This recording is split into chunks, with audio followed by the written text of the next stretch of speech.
వివేకం ఆనందం పేరులో ఇముడ్చుకున్న డివిజన్ వివేకానంద నగర్. కానీ అక్కడ నివసించే ప్రజలకు మాత్రం ఆనందం కరువైంది.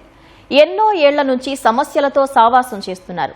మనకు ఎదురయ్యే సమస్యలతో పోరాడాలన్న వివేకానందుడి మాటలను అనుసరించి ఎన్నో ఏళ్లుగా పోరాడుతున్నా ఫలితం మాత్రం దక్కట్లేదు.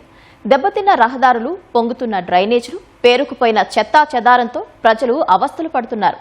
కష్టాలు తప్ప సుఖాలు ఎరుగని వివేకానంద నగర్ డివిజన్ ప్రజల పాటలపై ఈటీవీ ఫోకస్.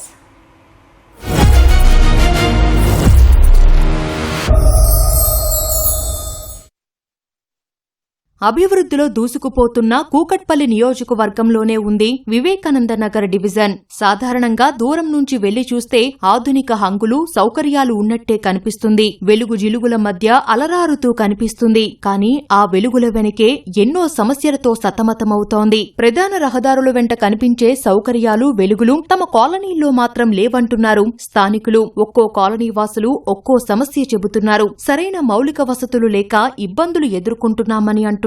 అధ్వానమైన రహదారులతో వాహనదారులు, పాదాచారులు ఇబ్బందులు పడుతున్నారు. ఏఎస్ రాజు నగర్లో చిన్నపాటి వర్షానికే రోడ్లపై నీరు నిలిచి చెరువును తలపిస్తోంది. రోడ్డుపై ఏర్పడిన గుంతల్లో నీరు నిండి ఎప్పుడు ఏ ప్రమాదం జరుగుతుందోనని స్థానికులు ఆందోళన వ్యక్తం చేస్తున్నారు. ఇటీవల చేపట్టిన ఆక్రమణల తొలగింపు తర్వాత శిథిలాలు, నిర్మాణ వ్యర్థాలను ఎక్కడికక్కడే వదిలేయగా రాకపోకలకు మరింత అంతరాయం ఏర్పడుతోందని ప్రజలు చెబుతున్నారు.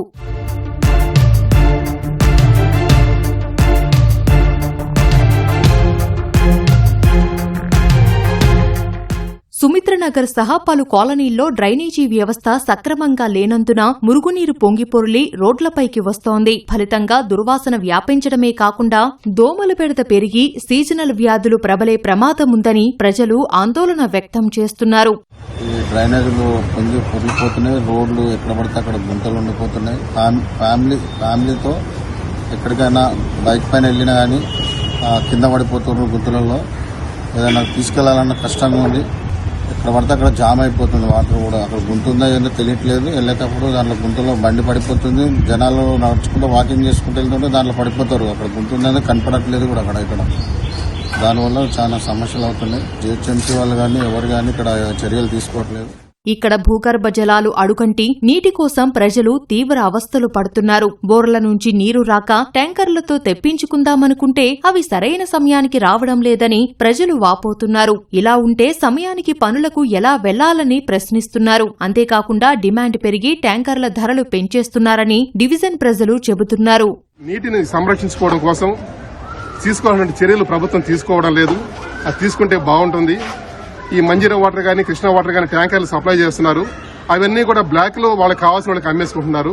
ముఖ్యంగా కొత్తగా పర్మిషన్స్ ఇచ్చేటువంటి గృహాలకి ఏదైతే ఉన్నాయో అపార్ట్మెంట్లకు గానీ ఇంకుడు గుంట ఉంటేనే పర్మిషన్ ఇస్తానటువంటి రూల్ తీసుకురావాలి. ఇంకుడు గుంట లేకపోతే రూల్ వాళ్ళకి పర్మిషన్ ఇవ్వకూడదు. అలాంటప్పుడు ఖచ్చితంగా కూడా తీసుకుంటారు.